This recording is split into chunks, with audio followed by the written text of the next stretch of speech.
Hello there. My name is Eunice. I'm an RN, I'm a nurse psychotherapist and Canadian certified counselor. I work with individuals, couples, and families navigating life changes, grief, trauma, communication issues, relationship repair, and so on. I'm an EMDR therapist. I use EMDR uh, to help my clients process their traumatic experiences, and I'm passionate about couples therapy. Today, I want to talk about effective communication. Someone asked me, what does that even mean? What does effective communication mean? It means that your partner feels seen, heard, and understood. Every one of us, that is what we want. We want to be seen, we want to be recognized, we want to be heard. We don't want to be misunderstood. So we focus mainly on feeling heard and understood. So it means that when you communicate with your spouse, you don't get blamed, judged, criticized. You don't perceive or see defensiveness in your spouse. No stonewalling, no contempt. And I will break those down. Every one of us, when you talk to someone, your loved one, your husband or your wife, you want them to hear you out without blaming you, without judging you. So when we blame, judge, or criticize our partners, they feel attacked.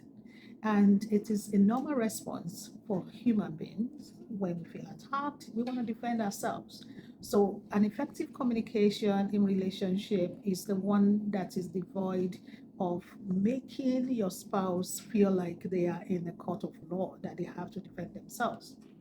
So, making them feel judged or blamed will not go well and hasn't gone well. And some people, they build up on that over the years and it becomes so huge that they're not able to cope with it anymore. So, being an active listener is something that I encourage everyone that comes into my practice for counseling or psychotherapy services. So, being an active listener means that when the other person is talking, you are quiet. You can show them that you hear them by nod of your head. Oh, wow, really? Once in a while, without interjecting, allowing them to finish what they are saying. And for them to know that you actually hear them, you can say something like paraphrase what is said. So, what I hear you say is so, so, so, and so. For example, an individual that is going through stress at work, feeling overwhelmed, feel like they are doing the job of two people and they come home to vent to their spouse. The spouse can say, what I hear you say is, you feel like you are doing the job of two people and your employer is not seeing what you're seeing or feel that for you, and they are basically telling you that deal with it, or they are showing you the door and this is a job that you are passionate about. Did I hear that right? So paraphrasing what they say, summarizing it and say it back to them, we help your spouse to feel heard without giving advice. There is time for everything. It's not all interaction, conversation that's the other person want an advice. They just want to explore. So an effective communication is also being curious instead of just jumping to, well, maybe you need to look for another job. I will suggest you look for another job. No, don't jump into that. You can explore and ask your spouse. So when your employer responded that way, how did he make you feel? How did she make you feel? What was going on for you? What are you going to do about it now? Just being curious. We help them to process whatever issues that they bring home to you. So another thing I want to talk about is part of active listening is also paying attention, being emotionally intelligent, enough to support your spouse in different ways other than giving advice, unless your spouse asks you for advice.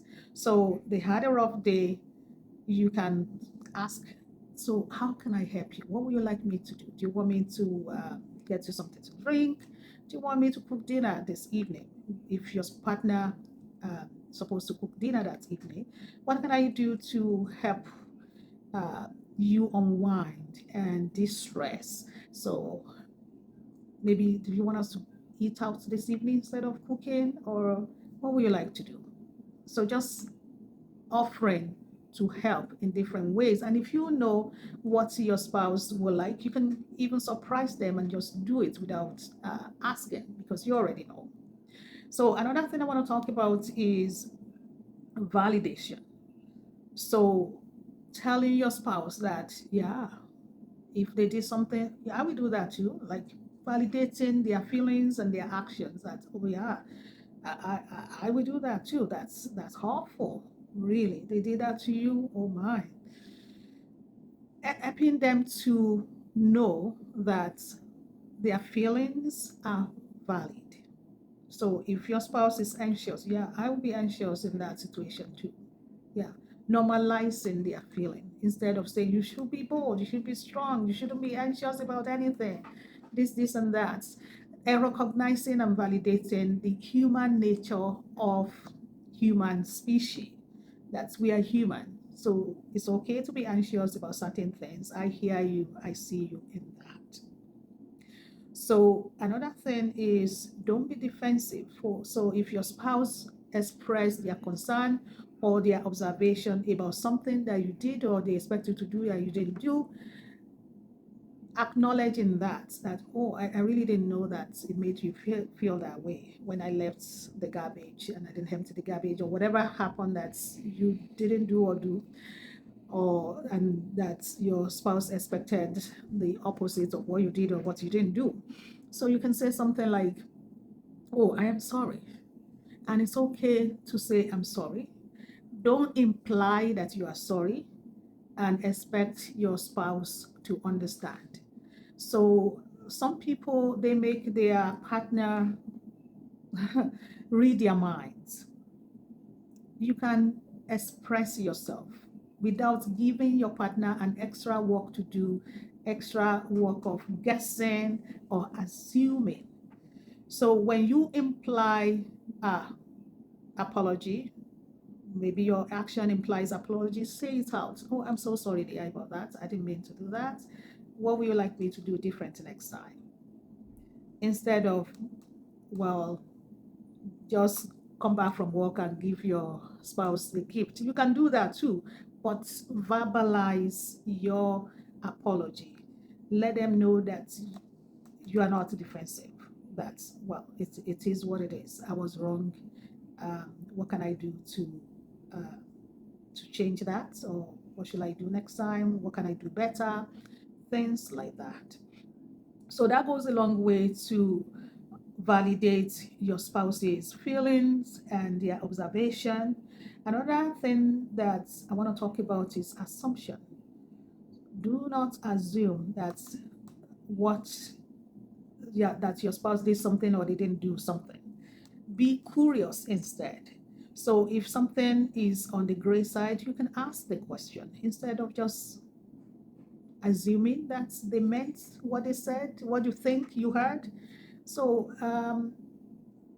you can say something like, if you perceive that your spouse didn't understand what you said, you can say, well, what I see or hear is that you want me to explain again or expatiate on what I discussed with you, instead of just assuming that your spouse didn't understand you. Or you can even ask, like, did you understand what I said?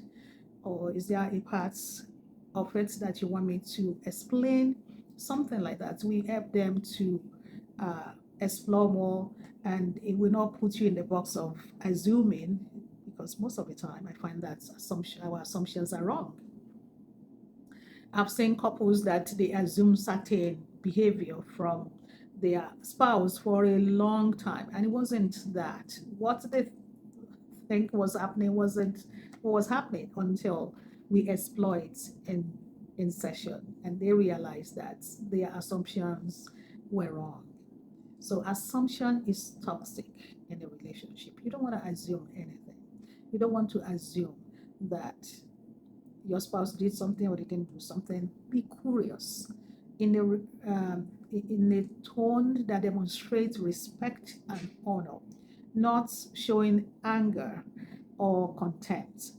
Just genuine curiosity. So another thing I encourage couples to do is show compassion to each other.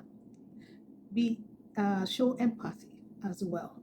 So when you show empathy, you put yourself in the shoes of your partner instead of just thinking your own way that, I can't do that. I won't be anxious over something as simple as that. To you, it may be as simple as whatever conception you have in your mind, but to your spouse, it means different things. So empathizing with them, we go a long way. We help them to know that you hear them and you understand their situation. I will stop here for today. If you have any questions, please let me know. You can shoot me an email. You can write a comment on this video. I want to encourage every couple out there to always deposit in each other's bank accounts, emotional bank accounts. We all have emotional bank accounts. And that is one of the things that the couples that I see in my practice say that they gain in our 6-week couples therapy program. Talking about emotional bank account is one of the things that really stand out for the couples that I work with. So what else emotional bank accounts is every one of us, we have it. And by acknowledging your spouse, saying good things to them, saying thank you and all of that, you are making deposit. You are making deposits into their emotional bank accounts. So when you have arguments or there is a misunderstanding, when you have a robust emotional bank account, you will bounce back easily than some people whose emotional bank account is low. Some couples tell me their emotional bank account is in red. So if your emotional bank account is in red, it's going to take a lot of positive affirmations for it to go back to a balance. And we want it to be robust. So keep depositing good things, positivity, acknowledging your spouse, showing concerns, showing empathy and compassion. Be curious. Tell them good things. I love you. And some people, it's not something that they are used to, but find a way that you can deposit into your spouse's emotional bank account. What is their love language? Some people, words of affirmation is not their love language. It could be quality time. So deposit quality time. If it's gift giving, I tell couples all the time, you don't have to break the bank before you surprise your spouse with beautiful gifts. It can be as small as $1 cup of coffee or chocolates or whatever that they like. It's the thoughts that count, and doing good things and positivity, saying good things to each other and meeting each other according to your love language goes a long way in making robust deposits into your emotional bank account. I don't want this video to be too long. I need to stop now. And I say, keep loving, stay married. Marriage is a good thing. I've been married for 25 years myself, and I'm loving it. We have evolved over the years, and I am thankful. All right, until I see you next time, I don't know when that is going to be. Bye for now.